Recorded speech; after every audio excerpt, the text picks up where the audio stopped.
the class will be a little bit shorter today because I was talking to the on-campus students for a while before I got to to include the DE because we want to keep secrets from y'all. Not really. We were talking about stuff that had to do with just on campus, so I didn't want you to get confused about it, and I just okay. So we have been working on these homeworks. Most of you should have finished this by now. You should be getting ready to start working on these, right? Okay. Remember again, if you've got any ones with problems with TTL characteristics with any of them, you think your answer was right, mine was wrong, just tell me, please look at number 1, 2, 5, 7, 12. I know 17 and 20 were bad, and then look at 24. And those are the ones I'll go look at. And I can pretty much figure out what you've done wrong. Okay, these again are a little difficult, but you'll be able to do it. And I've got to get started on fixing those, or they're going to look kind of funny. Notice this, projects are coming up. Projects, to me, are a little bit more than a homework. It takes a little bit longer. It takes a little bit more thinking, and it's open-ended type stuff. So what I mean by open-ended is I say do this. It's more of a design type problem in some cases, and everybody's answer could be a little bit different and still be right. So I call those projects. Anyway, those will be coming up soon, and they will be coming up like right after the fall break. So, Greg, weren't you supposed to say something about this area of the? Weren't you supposed to say something about this area of the? Wasn't it you? No, okay. Yes, it was, but he's not remembering. His memory is worse than mine. Yes, it is. We had a deal. Do you remember? You know, I'm putting him on the spot. He doesn't remember. Oh my God, I don't remember. He was supposed to go, hey, Oh yeah, what, practice exam. what's this thing about a practice exam, Steve? What is that all about? Because what you see on the screen is if I switch my role to permitted student, he's supposed to help me out here. Can't believe it. I don't know why it's taken this so long, but permitted student. So you guys look at this and you don't see it. You just see, here's what we're doing a midterm break. Well, I'm hoping to get through all this stuff before midterm so that I can get back to, so we can go on to the new stuff before then. So I have this practice exam out there.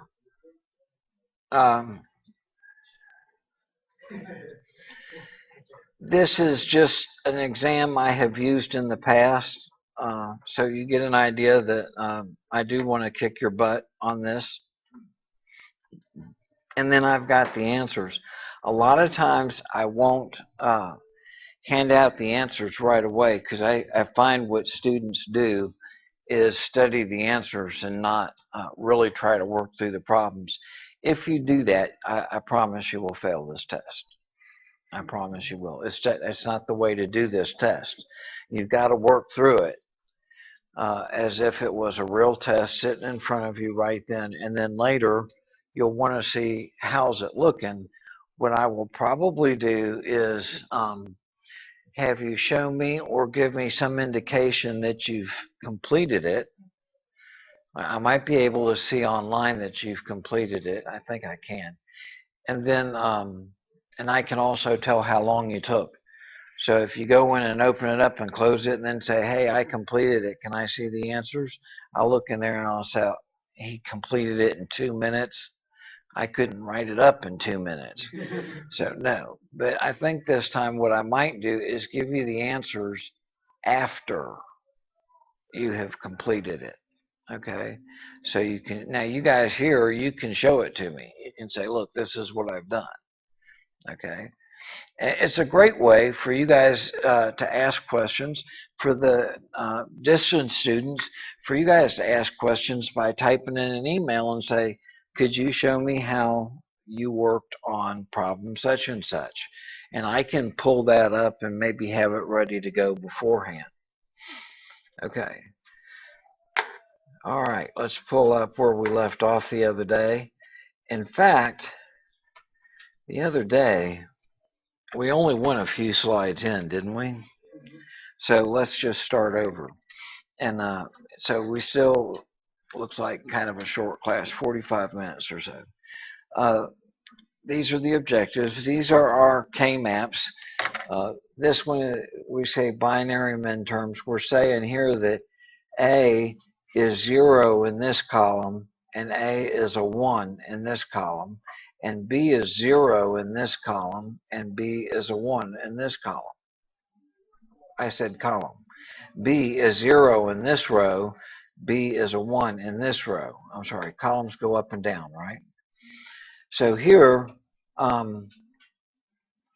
if you look at that, if both A and B are 0, then the binary result, or not decimal result, is either one, is 0.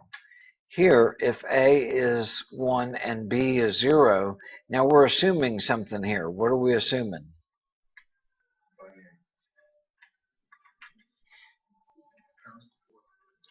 Let's look at it this way. Let's go down and look at that.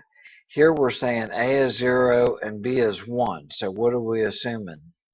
When we say that this is a 1, that this is cell 1, we're assuming A is the most significant digit, aren't we? Okay. So keep that in mind. Somebody else may have written this and said that B was the most significant digit. You can do that. It's just make sure you know what they're doing. So here's A, most significant digit. If it's a 0 and B is a 1, least significant, we got 1. If A is 1 and B is a 0, that makes this 2. And if they're both 1, that makes this 3. Then I told you some people will refer, I have never done this. I mean, sometimes after a while, once you've gotten good at K-maps and you've done billions of them, you can look at it and you might not think in your mind, this is the domain of A. I don't think I've ever thought in those terms before. But I would look at that. Anything I see there, I know A is a 1. And anything I know in the bottom row, I know B is a 1 there. So I can start picking these up pretty quick. But it is called the domain of A or the domain of B. But that would make this the domain of not A, and this a domain of not B. Here we've got A is 0, B is 0, C is 0, so this cell is 0. We got 0, 0, okay, let's keep it this way, 0, 0, and a 1, so C is the least significant digit because that one's a 1. And then 0, 1, 0 gives us 2 and 3 and 4. Notice we have to skip a step. That's real important. It's the one place I see a lot of students, they mess up once or twice and then they remember. But in moving from one cell to the next, and we can only move horizontally or vertically, no diagonal. So horizontal or vertical. Only one thing can change at a time. So 0, 0. And when we go this way, all these C is 0, so C is never changing.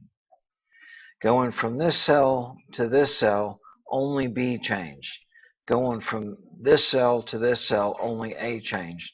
And going from this cell to this cell, only B changed. And that gives us 0, 1, 2, 3, 4, 5, 6, 7. These for the domain of A. The middle two columns are the domain of B, and the lower row is the domain of C. Here, we've got Wait, I don't know where. How am I? Okay, sorry about that. Here we go. Here's a binary minterms for the Carnot maps with AB. So here, I know right through here in the middle, D is a 1. I know the last two rows, C is a 1. These 8 on the right are when A is a 1, and these 8 in the middle are when B is a 1. That's just because I've been doing them a lot. So here it shows the numbers 0, 1. We skip, go 2, 3. 4, 5, 6, 7. The easiest thing to do instead of messing that up is to write these out and then using these binary numbers see that this is 3, that this was a 2, this is 3, and then, I'm sorry, this is a 1, this is a 3, and that's a 2. So we skip this row when we're counting up, and we skip this column when we're writing or counting up. Making 15 almost in the middle, not right down here in the right corner. Yeah. Are you ever going to make us do like the specifically decimal Carnot maps, or does it matter? The question is, am I going to make you do it in a specific way? I guess, and no, it's whatever. I don't think I do. Whatever. It's usually whatever. I might say use a Carnot map, and then let you do it the way you're comfortable with it. Sometimes I won't even do that. I'll say find your answer, and I don't care if you use Boolean or Carnot maps. But you do have to know both. So there will be times where I'll say use a Carnot or use a Boolean. And then here's the domains again. Okay, I think that's about where we left off. Now here are the rules to produce that simplest possible expression. In other words, it's how do we put the ones and the zeros from either an expression or a truth table, how do we put them, or once we've put them into the map, we got to go through that too. But once we've put them into the map, how do we pull out the simplest possible sum of products expression? Okay, so here are the rules for pulling out that minimum SOP expression, and that's the way I write it in all the homework types or even on the test. Give me the minimum SOP. And a lot of people in the past have started saying, what is a minimum SOP? Like, well, now you know. Okay, so you first go through this and look around and make sure that you combined the largest group first. Now I've got in there 2 to the n group. So that means you can have a group of 0, that's 2 to the 0. I'm sorry. You can have a group of 1, that's 2 to the 0. You can have a group of 2, that's 2 to the 1. You can have a group of 4. You cannot have a group of 3. Okay?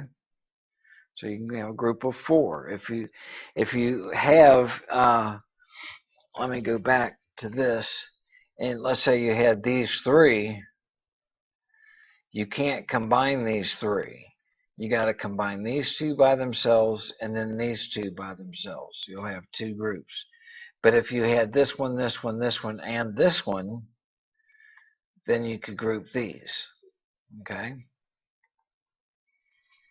So you find the biggest group that is 2 to the n. So what are the 2 to the n's? The largest we're going to get to is going to be a 4 by 4 matrix here, a 4 by 4 map. So we've got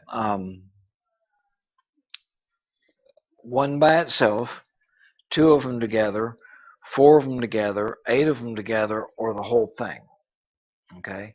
If the whole map is a 1, what's the result? It just means they're always 1. No matter what the inputs are, the outputs are always 1. So just connect, forget the circuit altogether, and just put a 5-volt signal there. Okay, Then you keep getting progressively smaller and smaller groups until you're down and you've covered all the ones. Okay? Now we're going to get to a place later in the semester where we're working with some flip-flops. And if you remember flip-flops, how many of you remember them very well? That's about how many I thought remembered them very well. That was no one. Flip-flops have some states where, like, let's say a JK. J has to be a 1. Let's say to set it. J has to be a 1. Doesn't matter what K is, does it? Because if K was a 0, that's the set state. If J was a 1 and K was a 1, that means it toggled to a 1. So no matter what, if J is a 1, you go, or the output is a 1 on that JK flip-flop.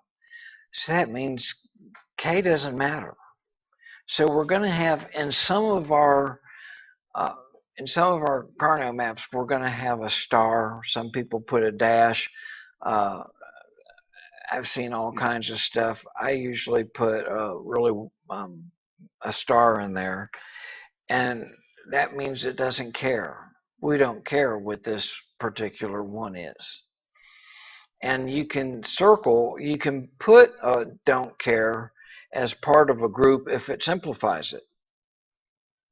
And you cannot put it as part of a group if it makes it harder. So let's say here again we had a 1, a 1, a 1, and this one was a don't care. Well, that helps, because then I can group these 4. Without it, I've got these 2 and these 2. That's not simplifying it, okay? But let's say these are all that we've got in this whole thing, this 1, 1, 1, a bunch of zeros, a don't care, don't care, don't care. I wouldn't combine these 2 don't cares into anything. Why? You know, it just starts making it more complicated. So you want to use the don't care states for when they're helping you simplify it, not when they're making it harder. Okay. Any redundant groupings should be removed. You don't need to do it twice. Just do it once. Okay, so here we're going to place this expression. First of all, that's what we're going to do, is place that expression into the map.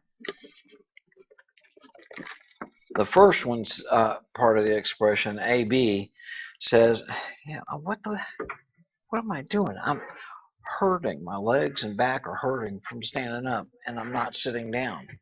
Now I am. If I fall asleep, class is dismissed. Because my voice is soothing. It puts you to sleep, right? You have a lot of trouble. What? Your own voice puts you to sleep.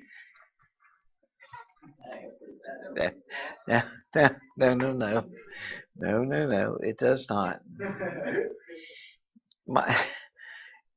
I can talk to my granddaughter, it puts her to sleep. If I talk to my wife, it puts her to sleep.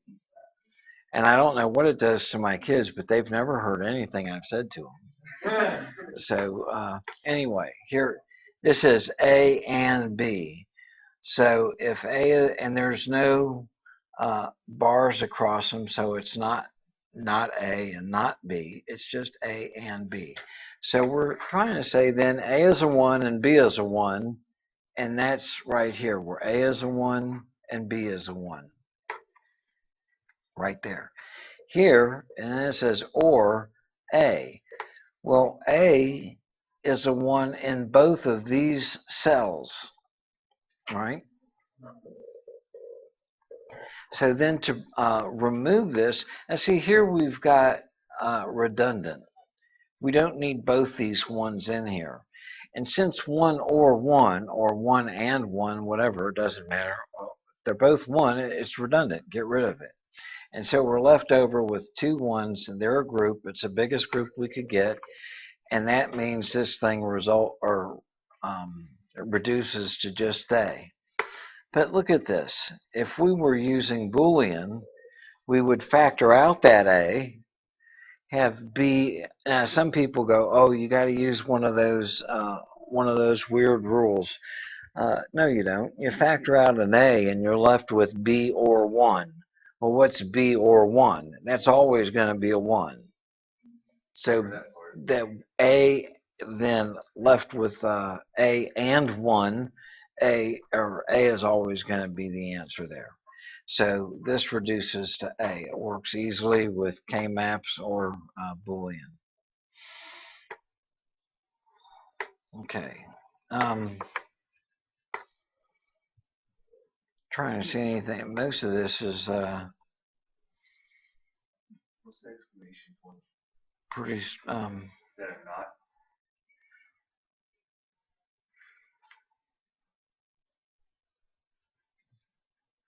Okay, yeah, that's supposed to be a not be. Um, I don't know what a lot of that is up there. A not be. Um, this is the way it is written in some, uh, like in some of the manuals that are out there. They would use this. We had to use that a long time ago when we had just basic uh, text type teletypes or whatever. You couldn't put a bar over anything, so you had to give it some way. Some people would put a slash, some would put an exclamation point, and some would follow this by a single quote. But that means not be here. But you have to know that language or whatever that form is, because you don't know, does this exclamation point go with A or does it go to B? Is this A not and B, or is it A and not B? In this case, it's A and not B. I can see that here. The expression, the binary summation expression, is you look at which ones had ones in their cells. So we have a 1 in this cell and a 1 in this cell. If you remember going back and counting, this is 0, 1, 2, 3, right? So we've got 2 and a 3, and that other 3 that came in there that was redundant, and we can get rid of it and just reduce it to 2, 3, or we can put it in decimal. So if I ask you to enter an expression from a K-map in summation form, that's what I'm telling you. Now, and most of the time in these little homeworks in Moodle, I tell you to just give me the numbers, like 10 comma 11 or 2 comma 3. There's still many ways people could turn this in. So what I usually get is some people saying F equals, and they put in a capital E, parentheses 2 comma 3. Okay, and close parentheses. So I could put the answer in that that's it. But then the next guy would come along and put in F equals capital E, parentheses 2 comma space 3, close the parentheses. And I have to put that in. The next guy would come along and say, I don't need F equals. So they would just put capital E, parentheses. You can see the predicament I get into. I can't possibly put in every one of these answers. But I do try to simplify it a little bit by saying, please put these in ascending order. So don't have 3, 2 there. Have 2, 3. Okay, if you got 1, 4, 3, and 7, put 1, 3, 4, 7. Okay, so that they're in ascending order. And what I usually ask for in there is just 2, comma 3.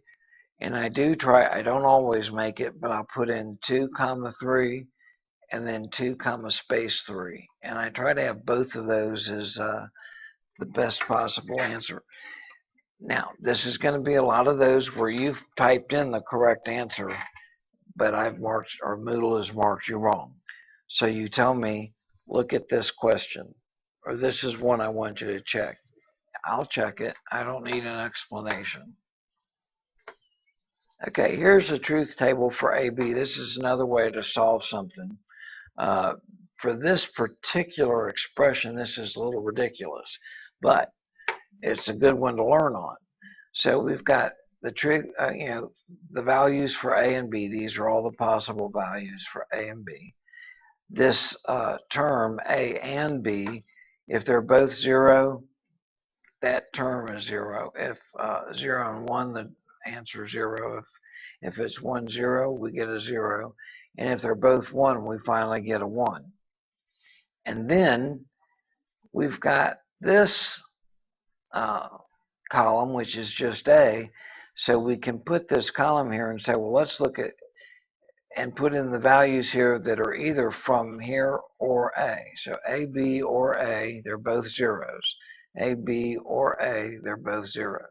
A, B, or 1, we got a 1. And A, B, or 1, we got a 1. So this is the truth table for that. But that's what we've already gotten. So I've just, I'm beating this one to death. But it'd be better to beat it to death with these smaller, simpler ones so that you can get to later ones you can get to doing this. Okay. Basically, same stuff. Somewhere, I forget where it is, but there was somewhere in one of the things we have in here where you look at the expression, you just look at it. I know that thing could be simplified. I know it can. But you can't figure out how to do it in Boolean. It's not working out good for you in Karnaugh maps. And you're going, what the hell? Why is this not simplifying? Try simplifying it with the truth table like this.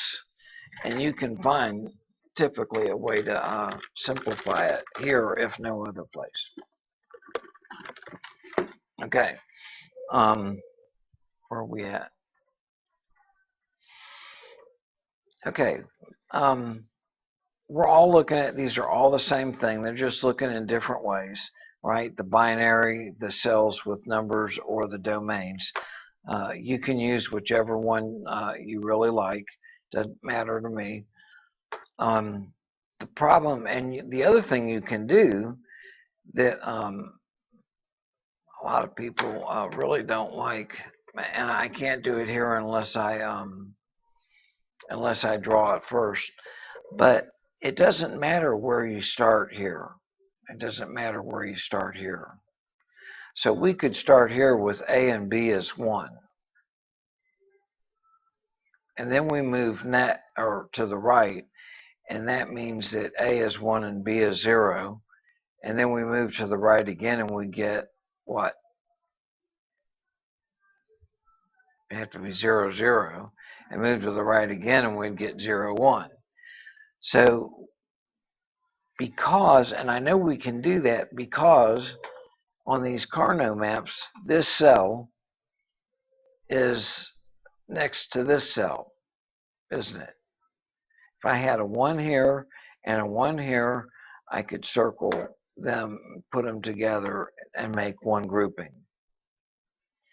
If this cell, this cell, this cell, and this cell, the 4 corners, all had a 1, they can be grouped. Okay, so when we start saying this row is adjacent to this row, then that means I can take this whole row and move it down here.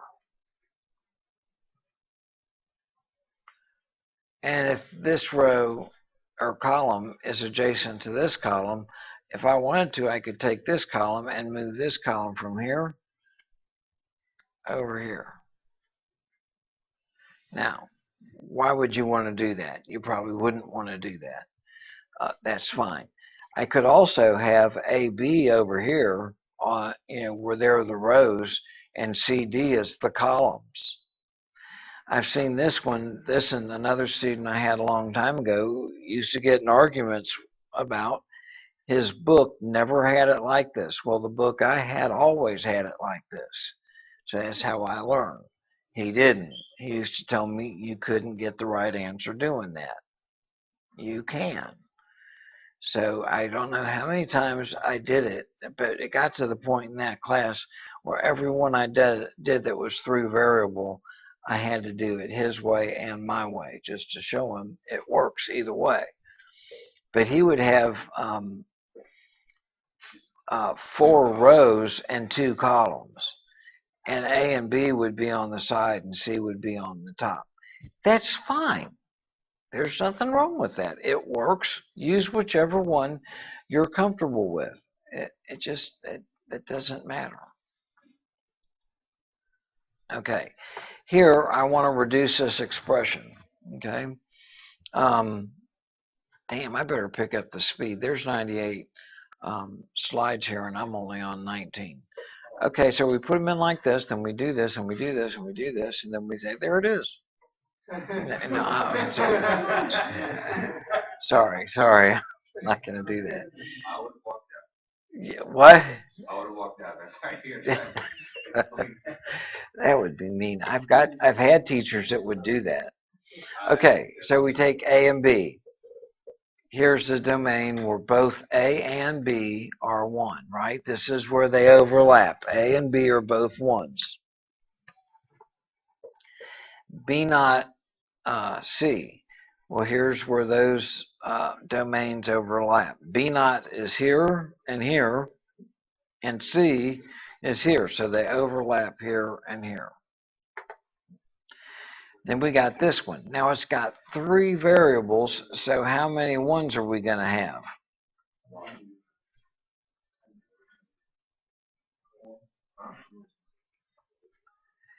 The more variables we have, the less 1s we have. The less variables, the more 1s we have. Okay, so here we've got A is 1. That's okay. All these A are 1.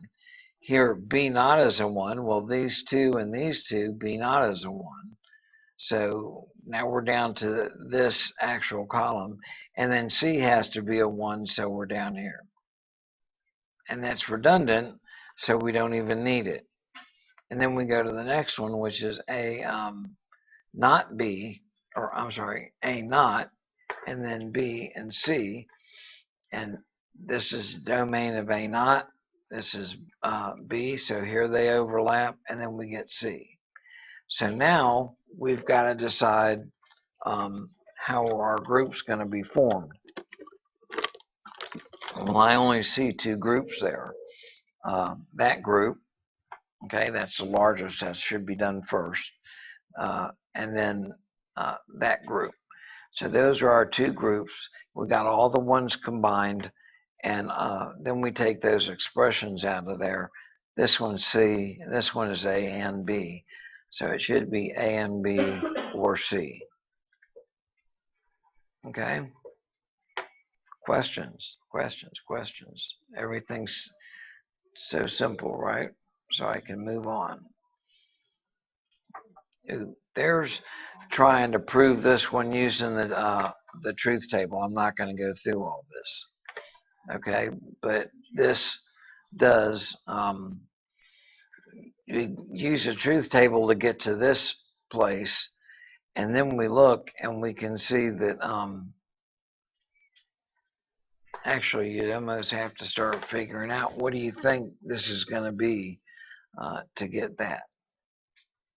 Okay, but those 2 have to be the same for it to be this to be the same as that one. Okay, reduce this expression. We've got 4 of them now. I do want to get into some good stuff today if I can. A, that's these 8, and B naught, which is this column and this column, so B naught, and then D. D is center 2. Next one is BC. We only got 2 variables, so we got more 1s. If we only had 1 variable, we would have 8 1s out there. What if I said A? Well, then every one of these would have a 1 in it, right? So when we got 4 variables, we'll see that goes down to just 1 1. So B and C naught, these 4 are B, actually these 8 are B, and then these 2 rows at the top are C naught. So that's where they combine. And then A let's see, A is these two columns. B naught is this column, so now we're down to this column. C are these two lower ones, so we're these two now. And then D naught, well, that would be right here. So we put that one in there. And then for this one, we've got the domain of A, and then we got C naught in there, so we got to look at where does all these A's and these two C's cross. That's just these four. And then we got to look at the D naughts, and the D naughts are right here. So we got a 1 there. And that's the that's the simplest combination I could come up with. Could you come up with something different and have it still be the simplest expression?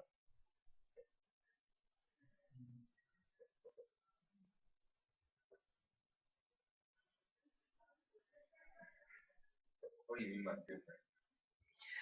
The simplest sum of products expression is the one that has the least number of variables and the least number of gates.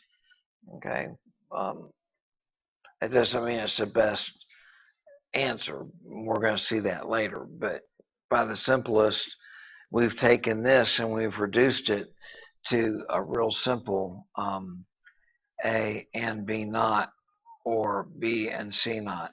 So think in the lab, if you were in the lab and you were connecting this, and this gives you the same thing, wouldn't you rather use this AND gate and this AND gate and then this OR gate? And let's say we had access to A and A naught, B and B naught, C and C naught. So we'd have two AND gates and an OR gate. Here we would have one 3-input AND gate, a 2-input AND gate, a 4-input AND gate, and a 3-input AND gate. And that would be a 1, 2, 3, 4-input OR gate. And you may not have some of those, so then I don't think there is a 4-input OR gate. So you might use a 4-input NOR gate, that's possible, and then an inverter on the end.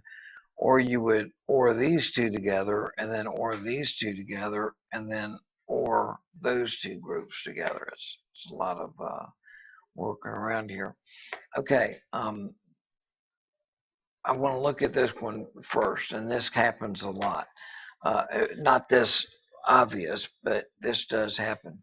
What if this, this, this, and this were also ones? Okay.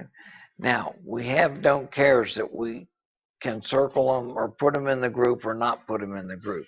But you must include all ones. And notice I'm doing it. Has anybody picked on something that I don't do that almost everybody else does? Say what? I don't put in the zeros. It just gets in my way. Okay. So if we had these four as ones, what do you think the simplest sum of products would be? The simplest sum of products expression.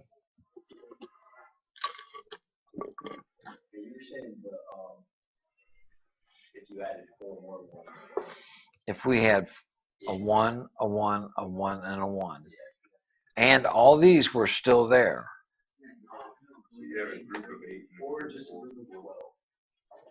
So there were 12 ones. These are zeros. What would the expression be, though?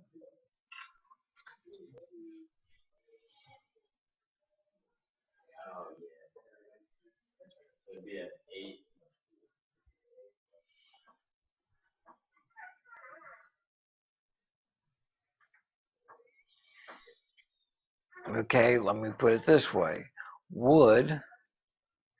If we circled all or combined all the A's and then had this column, which was A naught and B, so if we had A naught and B or A, would that work? Yeah. If we had decided to circle all the B's, combine all of them, and keep this one, we'd have A, not B, or B. That works too, doesn't it? There's no rule that says we can't overlap these. So we could say A or B because we can't overlap the groups. Now remember a couple classes ago when I said we had A, not B, that's here, and B. So just picture that in your mind for a minute since I don't have it all on the slides. A, not B, or B. That simplifies to A or B. Okay, so even though that may not seem like it simplifies, it does. That's one of the ones that's very hard to catch if you're working Boolean. Okay, if you're just working Boolean, that's a very difficult one to catch. If you had, like we had a minute ago, A here, and this was A not and B. Well, that's the same kind of thing. We've got A or A not and B. That can be AB. Okay? And that's one way, by the way, to prove that would work. So interesting. I like messing with K-maps. The more you use these, the more, not only the better you get with K-maps, but the more you see about Boolean operations. You can just see it on there. It's like, well, that's obvious that you got this, and this. But you got to work at it like that for a while. Okay, here's the JK flip-flop. This is one way. There are so many ways to come up with a JK flip-flop. It's not really a truth table, although some people will call it that. This guy I knew used to call them excitation tables. So when we first come here as faculty, before we get tenured, do you guys know what tenure is? It means I don't have to do a damn thing and there's nothing they can do about it. I can do nothing. Actually, that's not true. They could fire me eventually, but it would take a while. And that's not nice to do. I wouldn't do that, you know. But they get you working, and you have so many years to prove that you can do this job. And then they say, okay, not only has he proven that he can do the job, but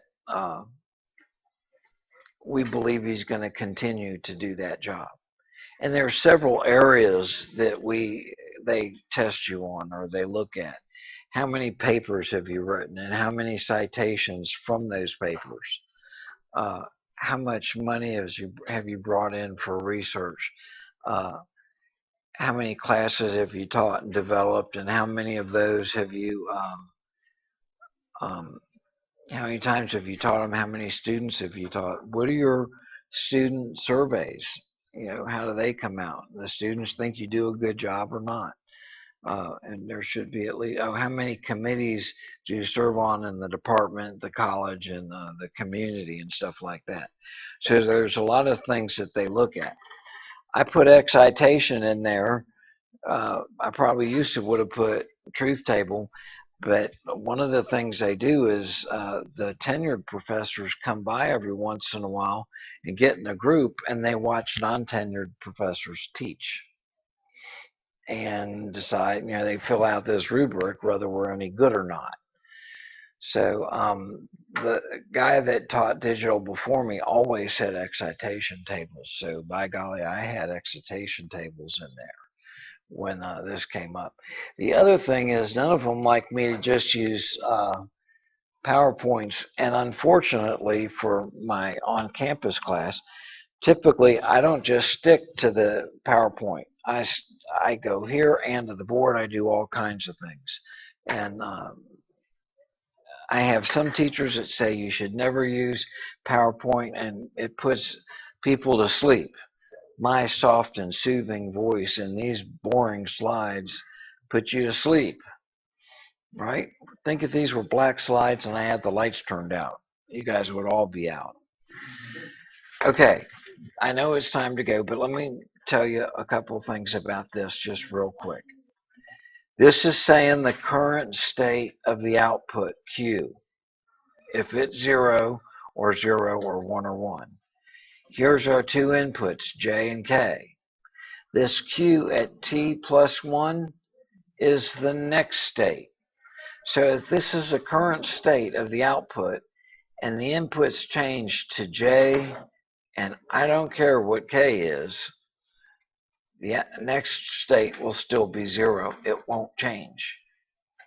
So sometimes they call this the don't change state. If J is 1, the input was 0, or I'm sorry, the output was 0, J is 1, and we don't care about K, then we get a 1 at the output. This is set state. When K is a 1, doesn't matter what J is, it's the reset state. And if K is 0, it doesn't matter what J is. We get 1 on the output. That's the reset state. I'm sorry. This one is, if this were a 1, it's a toggle. It goes from 1 to 0, so it toggles. So if you look at this table, when we're trying to put stuff about JK table or JKs into a K-map, we have a lot of places where we could have don't cares. Okay? And we're going to see those like in some of these. All right? So we'll pick up from them there. What's today? Thursday? Okay, we'll pick up there on Tuesday. Somebody remember which slide I was on? 38 out of 98. Can anybody remember that?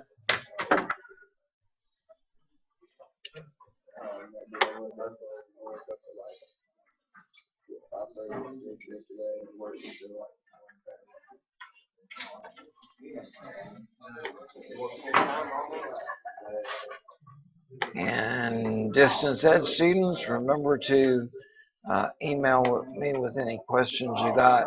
And what I'll try to do is address those in class.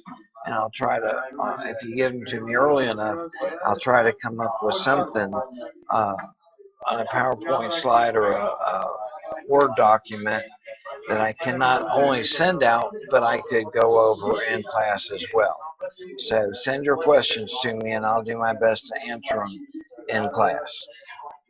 Have a great weekend.